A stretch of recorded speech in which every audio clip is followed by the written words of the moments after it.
In the grim darkness of the far future, amidst the ravaged battlefields and forgotten corners of the universe, whispers of unspeakable horrors echo through the void. Welcome, brave souls, to a realm where fear reigns supreme, and the line between sanity and madness is but a fragile thread. Welcome to the twisted tales of Warhammer Horror.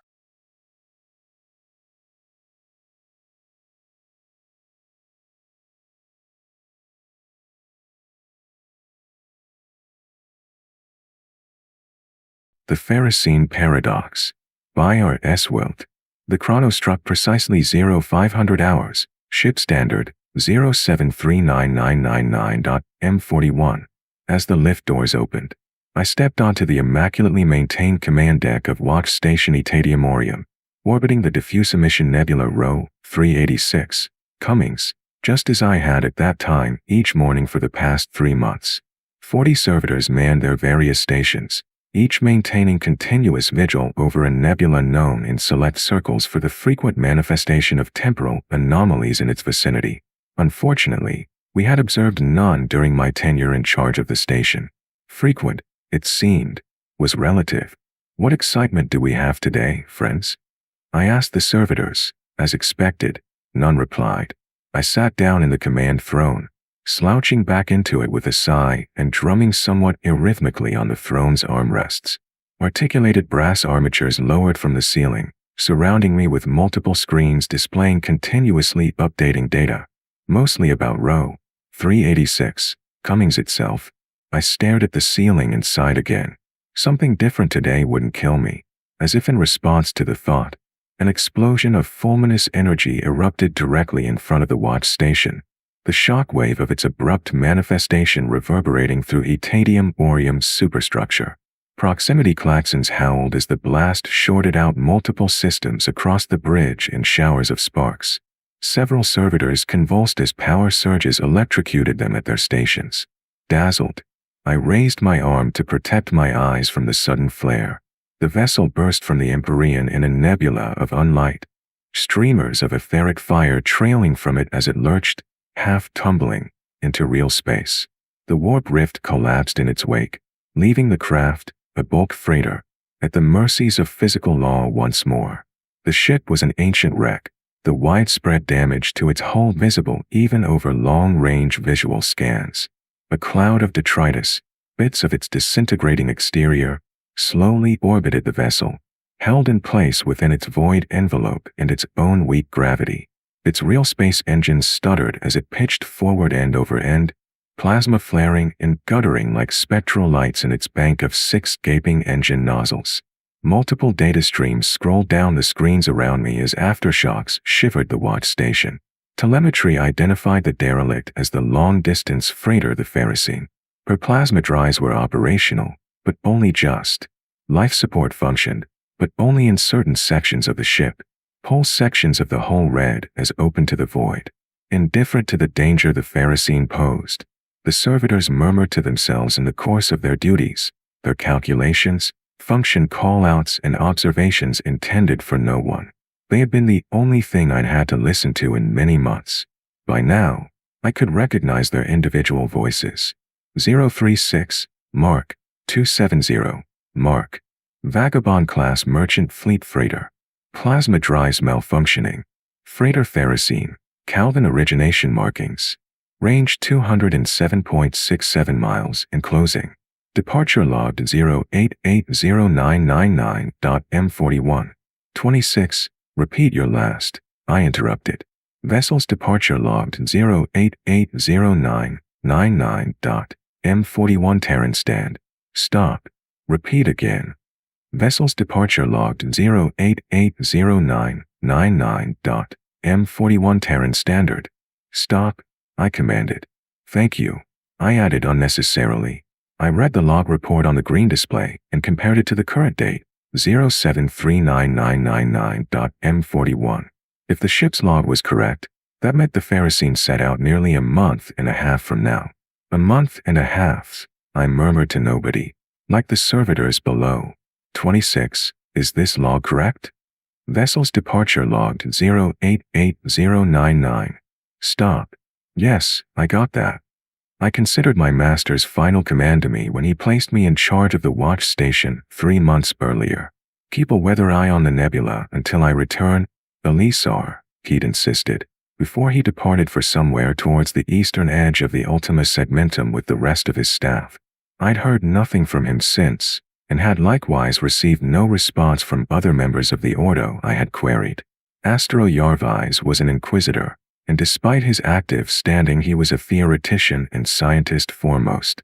Astro was fascinated by the unusual chronological manifestations near row 386, Cummings, which lay along the border of Segmentum's Ultima and Tempestus. To this end, he designed and commissioned the Etadiamorium, a small watch station orbiting the nebula, to serve as his base of operations. Now, his command seemed prophetic. "What did you know, Astro?" I asked him, wherever he was. "What's on that ship?" "Life signs indeterminate," Servitor 13 stated in answer to my question. "Cargo unknown." "Yes," I said. "Thank you for that." I glanced at a data slate. The Pharisene's position relative to Etadiamorium was 207.65 miles away and slowly closing, point-blank range, astronomically speaking. She tumbled towards us at a leisurely pace, her plasma drives laboring between catastrophic strain and fatal burnout. Likelihood of impact with watch station? 82.78% at current bearing, Servitor 8 answered. I licked my lips. Estimated time of impact? 39 minutes. Waving away the green glass screens, I leapt from the command throne. I needed to get on that ship and try to stabilize its engines. If I could get them working, I could alter the Pharisene's course and move her out of harm's way. Moreover, I was certain that Yarvise was aboard the Pharisene. I felt confident this was another of Astro's inscrutable experiments, perhaps the reason he'd had Etadiamorium constructed. "Ready a lighter." I spoke into the air, knowing that my command would be relayed to the appropriate servitors below. "Plot coordinates to the Pharisene." "Compliance," came as servitor's reply over the bridge's vox. I visited the station's maintenance supply room en route to the hangar, gathering the necessary tools and parts one would need to stabilize the Pharisene's real space engines. Stuffing them into a rucksack, I ran to the hangar and up the ramp of the awaiting Arvis lighter. A servitor crew was priming the shuttle for flight, so I busied myself by calibrating the engines. As a youth, I'd been an engineer on Astro's ship, and I liked to keep my talent sharp. Doubtless, my aptitude for ship maintenance outweighed my rank in Yarvise's decision to leave me in charge of Etadiamorium. My master could always appoint another interrogator, but he only had one of me. The pilot, being a servitor, wasn't much for conversation. I sat alone in the passenger hold, fingers nervously drumming the seat, as we slipped through the void to the Pharisene. As we made our approach, we passed through the cloud of fragments orbiting the stricken vessel. The ship was falling apart. It must have shed whole sections of its hull during its last translation from the warp. The Arvis set down in a docking chamber located amidships at the Pharisene's port beam. Behind us, the ship's rust-encumbered void shutters ground shut, ominously vibrating the deck as they sealed us inside. Once closed, pressure and atmosphere gradually returned. I consulted Auspex readings over the servitor's shoulder. Gravity near standard. Temperature cold but survivable. Atmosphere thin but breathable. The landing bay was utterly dark, devoid of even servitors. Beyond the range of my lighter's headlamps, the yawning space devoured all illumination. 29 minutes to go. I was on the pitted, rusting steel of the freighter's hangar deck, stab light in hand, before the lighter's ramp finished opening. The bitter cold of the thin atmosphere numbed my lips and nose and made my eyes water. By the time I found the exit, I was shivering. I disengaged the door's wheel lock, but found the door itself frozen shut. Wedging a length of steel bar I found nearby into the seam between the hatch and the bulkhead and struggling with all my strength, I prized the door open, its seal clotted with rusty ice. I choked on the first breath of air that wafted into the hangar through the doorway, heavy with the odor of rot. Struggling to keep my gorge down, I entered the flat red light of the ship beyond. Paint sloughed from the rusting bulkheads, the dim red emergency lighting twisting the papery strips into strange shapes, exposing the crumbling structure beneath. Several corpses littered the corridor's corroded decking, stark and ghastly beneath the infernal light and the shifting haze of thin, foetid atmosphere. I gagged on the fell odor of old death that soured the compartment's stale air, reaching into my nose and mouth like the fingers of disquiet spirits who yet lingered over their dusty, rotting carcasses. Behind me, the hatch wheezed shut. The faltering, asynchronous vibration of the Pharisene's real space engines transitioned from torpid to volatile without notice. I quickened my pace, determined to stabilize the engines, find Yarvise, and get off this dreadful wreck as quickly as possible. The Pharisene's ruin was comprehensive. Her ability to survive in the void, let alone remain warp-capable, was astonishing. She was not a particularly large vessel, appearing apart from her decrepitude an ordinary merchant freighter of the vagabond class. Her condition often forced me to deviate across dark, forbidding decks by the light of my stab light alone to circumvent damaged sections of the vessel. Several times, I had to bypass areas sealed off due to breaching hull damage. Once, I had to avoid a veritable lake of spilled coolant on one of the lower decks, where bloated remains shallow wound into the gloom of the enginarium, and I continued on. Nearer the stern, a ladder led downward to the warp mechanism section. I holstered my bolt pistol and clambered down the ladder, half sliding through dust-clotted masses of cobweb to enter the outer annex. A pair of corpses lay huddled at the ladder's base. As I attempted to avoid them, my stab light slipped from my hand to bounce across the filth-encrusted decking. Turning to retrieve it, I found myself staring down the barrel of a bolt pistol. I squinted into the dark, endeavoring to discern its bearer by the indirect light of the fallen torch. He was at once familiar and foreign, amalgamating the comfort of intimate acquaintance with the muted threat of the arcane, as startlingly alien as the unanticipated first glimpse of one's own reflection in a darkened room. His face was damaged and hard-worn, the erosion of years wearing deep furrows into his features. A ragged scar delved down his haggard left cheek, a dry riverbed cutting through unforgiving country, deforming the edge of his eye and marring his countenance from brow to jaw. Slate-gray hair, cropped short for utility alone, receded past his high, rutted forehead, obscured beneath the heavily patched leather of his greatcoat. His armor and weapons were cannibalized and disheveled, but unquestionably serviceable. Deep-set flint eyes glared into mine. My eyes. He was me. I took a step back, too shocked even to scream as I stumbled over one of the Pharisene's corpses and crashed to the deck. He watched me scramble to get up, bolt pistol trembling ever so slightly in his grip. His perfervid gaze brooked no challenge. I made no sudden moves, keeping my hands visible as I rose. "You're all alone, aren't you?" He slurred his words as if he were no longer accustomed to speaking. "I boarded this vessel alone." He shook his head, interrupting me with a curt wave. "I know that. I mean, you're doing what he asked. You've been watching over the nebula for him, all alone. Where aren't you, yet?" Hope kindled in his febrile eyes. "Has Astro Yarvise disappeared?"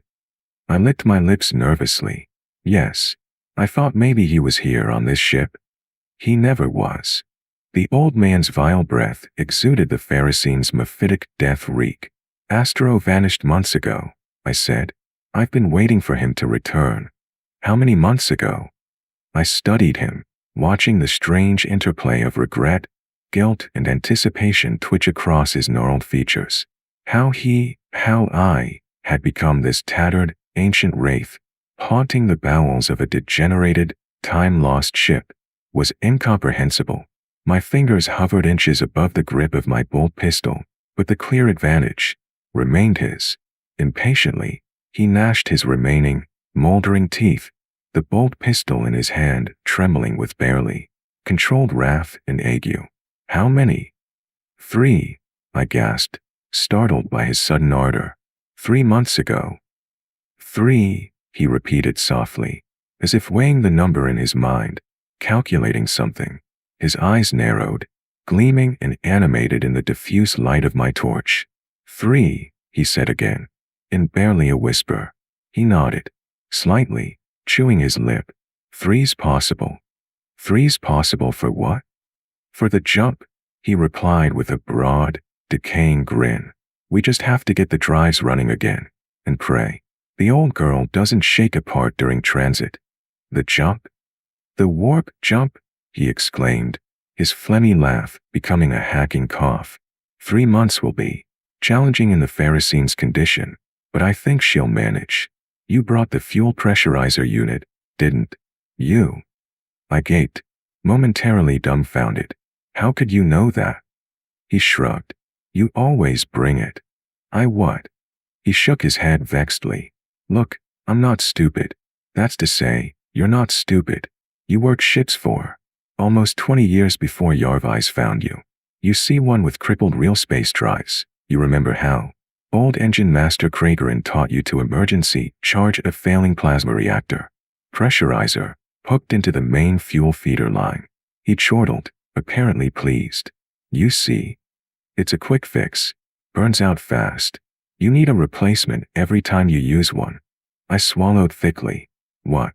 Did you mean that I always bring it? His eyes darted to the corpse at my feet, then back to me. His tongue flicked anxiously across his lips. You have every time so far. I knelt to examine the carcass more closely, dread prickling like frost on my skin as I noted the dusty but familiar clothing it wore. He appeared several months dead, skin drawn over protruding bones, his face comfortingly unrecognizable in its deterioration. His left arm was missing where a bolt round had ripped it free, and his right leg was hacked off roughly below the hip. His shirt was torn open, exposing bare ribs where the rest of his remains were covered in shriveled, blackened skin. His flesh had been peeled from his torso in chunks. Not peeled, gnawed. A small silver pin was affixed to the lapel of the corpse's overcoat, the eye and skull device of the Inquisition, set within a blue hourglass. Asteros seal. I looked at the small rosette pin to the lapel of my own overcoat, identical in each respect to the dead man's. Another corpse lay a few feet away, sable tatters of flesh still clinging to his exposed skeleton. I rolled him over apprehensively with shaking hands, my pulse bounding. The insignia on his ragged lapel was the same. I glared irefully up at the old revenant, only now noticing the tears cooling on my cheeks. The Ordo exists because of things like you. Don't paint me as some kind of monster. You only had to wait 3 months for the Pharisene to arrive. He exhaled corpse stink, his bolt pistol quaking in his grip. I waited 47 years. 47. Oh yes. 47 years of keeping a weather eye on row 386, Cummings, with nothing but aging servitors for company. Forgotten. I waited for word from Yarvise. Nothing. I sent multiple requests to the Ordo. No reply there, either. He cupped his hand to his ear. Why, I hear you ask? He snorted. Because Astero vanished with the entire Ordo Chronos. You're lying. I'd been voxing status requests into the void for Emperor knows how many years. A mirthless chuckle gurgled in his throat. Had to, since Astero took our astropath with him. I finally got a reply, and from an Inquisitor, no less. Different Ordo, I don't recall which one. It doesn't matter. He said the whole Ordo Chronos, including Yarvise, vanished. There was my reply, but it was all I got. Guess it was all my clearance as. Interrogator warranted. No details. No, we've got a ship coming to pick you up. Not even so much as it. Goodbye and good luck. Bastard. He spat biliously on the deck. And so, the years passed, until the Pharisene appeared. The Pharisene, with her beautifully malfunctioning warp drive. She broke from the Empyrean like an omen, a promise to be kept. I could warn Yarvise before he left. The Pharisene was the instrument to reverse my fate. He chewed his lower lip dejectedly. It was only 47 years back, after all. A few days here, a few weeks there. His eyes lost focus. Jump, after jump, after jump. He rallied, his despair vanishing again suddenly. I just had to keep her operational. Difficult proposition, with almost the entire crew dead. What did you do to them? I demanded. Nothing, he snapped. lowering his pistol fractionally. "I told you, I'm not a monster." He glanced away. Seizing the opportunity, I drew my bolt pistol and fired. He reacted with surprising speed, dropping into a crouch and snap-firing his own weapon. The shot went wide, but he immediately took advantage of my momentary disorientation to shoulder barge me from below, knocking me reeling to the deck.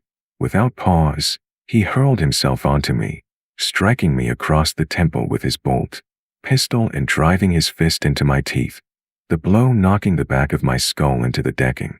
His maddened eyes blazed behind the charnel vapor of his breath. Instinctively, I raised my bolt pistol and fired again, but his free hand knocked it to the side. He recoiled, cursing, giving me enough space to kick him off and push myself away. Scrabbling across the deck, I fought my way to my feet, attempting to line up a shot. His head filled my sight picture as he leveled his pistol at me. We fired simultaneously, the chamber echoing. With a single report, I fell, cradling my head. Pain, raw and throbbing, shivered through my skull where his bolt round had creased my right cheek and sheared off my ear. The acerbic tang of propellant seared my nose, overwhelming the metallic scent of aerosolized blood and the omnipresent stench of the dead. Pulsating blue and orange spots from muzzle flare flashed behind my eyelids. I lay next to his headless body on the deck, listening to the whisper of his blood trickling through the corroded grating and the answering echo of falling droplets dripping quietly back from the darkness of the cavernous hold. Below, unsteadily, I rose to my feet. I had to work quickly, or it would all be for nothing. I needed to get the engines going again and make the jump. I snatched up the stab light before I returned to search the body for anything useful, rummaging through his belongings. I took his bolt rounds, his rebreather, a medipack and a flask of purified water, in addition to the fuel, pressurizer and tools he had. I could strip the rest later, if I had time. I clambered over detritus and the dead, making my way aft with as much speed as I could. The rapidly cooling, dormant plasma engines were already bleeding their remaining heat uselessly into the void beyond. I had to get them lit again. No simple feat for one man, but I'd managed it before. The beam of the stab light seemed near solid, thick and white in the haze of dust and cooling noxious gases that had already condensed in the ship's now stagnant atmosphere. I donned the rebreather. Even with lighting it, breathable air to work in, the ship's real space drives were a place of recondite intricacy. Incalculable miles of snaking conduit connected the unfathomable machinery that formed the Pharisene's beating heart and enabled her to ply the void. The secrets of its function were jealously guarded by the tech priests of the Adeptus Mechanicus. Though I'd worked ship's engines myself in my younger days, I was by no means privy to the ancient mysteries that lay within the purview of the priesthood of Mars. Despite this, a newfound optimism took hold of me. "Only 3 months to go," I whispered. "One more jump." I removed a maintenance panel 15 yards from the warp engines, where the feed pipes from the fuel tanks passed into the ignition chambers of the plasma drives below. Behind it lay multivarious gauges of corroded brass and rusted steel that displayed some of the Pharisene's fuel and pressure levels. Wiping greasy condensation from the one I knew was the main fuel gauge, I checked the level. Despite her extensive use since I'd first boarded her, the Pharisene still had a goodly amount of fuel remaining. She was a bulk freighter, designed for celestially long-distance travel. In any event, she traveled in time, not space, always bursting from the warp at roughly the same point as she had entered. I pulled down on a long red lever to void this section of the fuel feed assembly, but found the lever was frozen in place. Despite straining and heaving on it with all my strength, it held fast. I searched for a means of leverage, seeking something appropriately long and solid. I seized the thigh bone from one of my withered antecedents, tearing it free with a rustle and a quiet pop, and wedged it between the stuck lever and the bulkhead behind it. Tugging downward on the bone, I forced it into the closed position. I uncoupled the fuel lines by the light of the torch, removing the burnout pressurizer and tossing it onto a heap of others like it. I fitted its replacement into the assembly and tightened it down, striking the red lever upward with a blow from the bone. I reopened the feed line. The pressurizer drew fuel from the tanks, hissing as it injected the volatile substance into the plasma. Reactor's ignition chambers. I laughed, giddy at my success.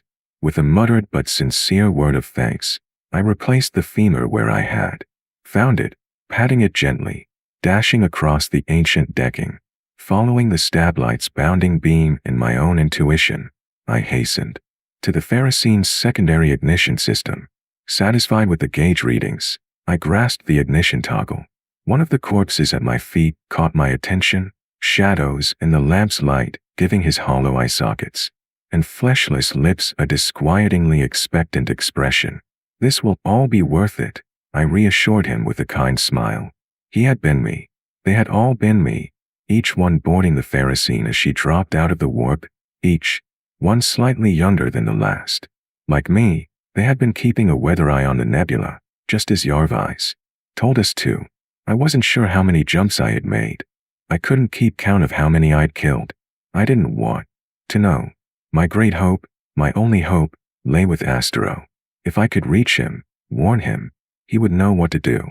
If he understood what would befall him if he accompanied the Ordo on that fateful journey, he could choose not to go. And if I could not persuade him to stay, I would convince him to take me, my past self, with him. Better let them be left, alone and forgotten, on that watch station. He would change his course, and change both our destinies. I knew well the doom that remained for me if I prevailed here. My younger self was entirely correct to the Ordo. Existed because of things like me. I was anathema, my existence prescribed. I would be condemned to death by the very institution I served. Yarvais would have no choice but to end me, however fascinating he might find my return. In truth, I welcomed the oblivion my success promised, if it but gave me the chance to live a life different from my nightmarish synchronism with the Pharisene. In the end, I was certain it would all be worth it. I said the incantation to the machine god that I had been taught in my youth and flicked the toggle. A deep vibration rumbled from the depths of the ship as a small sun kindled in the core of the Pharisene's engines. Lights flickered on across the vessel, followed by the quiet hiss of atmospheric circulators, barely audible above the quaking din of the plasma drives. As she took the first breath of her new life, I felt, watched and listened, swelling with pride as I noted the various signals of the Pharisene's rebirth, her long-failing engines restored, at least temporarily, by a flood of pressurized fuel. Elated, I sprinted to the warp mechanism. I had no idea how long the Pharisene's restored vitality would last, or if my fuel pressurizer might yet overtax the engines, dooming us to a fatal, explosive demise as the reaction ran out of control. I scanned a number of status reports that flowed from the slave cogitator arrays at a workstation next to the warp mechanism. The warp drive, with its familiar fault reading, was fully operational. The Geller field generator was likewise functional and responsive, gasping for breath and sweating. I struck rune after rune on the cogitator array, priming the warp core to breach real space as I spooled up the Geller field. I closed my eyes, drumming my fingers on the terminal as I calculated the length of burn it would take to travel back 3 months. Once we were in the Empyrean, the Pharisene's shaking became increasingly violent, juddering the ship's entire superstructure. Flakes of old paint and rust crumbled from bulkheads and ceilings as the vibration shifted even the ever-present dead from their customary resting places. A section of the deck above collapsed, pitching rusted metal, flotsam and corpses about the compartment with a titanic, wrenching screech and crash. A length of steel bar punched through my left leg, tearing through flesh and shattering bone, and I collapsed onto the workstation with a scream. Keying in the final coordinates with shaking hands, I reached for the initialization rune, but a sudden, fierce shock from the Pharisene knocked me to the floor. I lay on the heaving deck next to one of the corpses, older than many of the others. It stared at me with empty sockets, its mouth stretched open in a laughing rictus. I struggled to rise on my good leg, but the Pharisene's tremors sent me sprawling onto the carcass. its head lolled back and its mouth cracked open wider still, giving the impression of a hideous, silent paroxysm of laughter. "Do shut up," I grumbled, pushing it away and dragging myself up by the edge of the terminal. The Pharisene's quaking diminished, though I didn't know if this indicated that the plasma reaction had stabilized, or was simply the next step in our journey to annihilation. Bracing myself, I reached for the warp drive's initiation room. Power levels were satisfactory, the Geller fields were functional, and the warp core stable. Amidst the pervasive ruin, I looked to the dead with whom I had for so long shared the ship. "It will be worth it," I promised them, and struck the rune. A final leap into the dark. One last jump,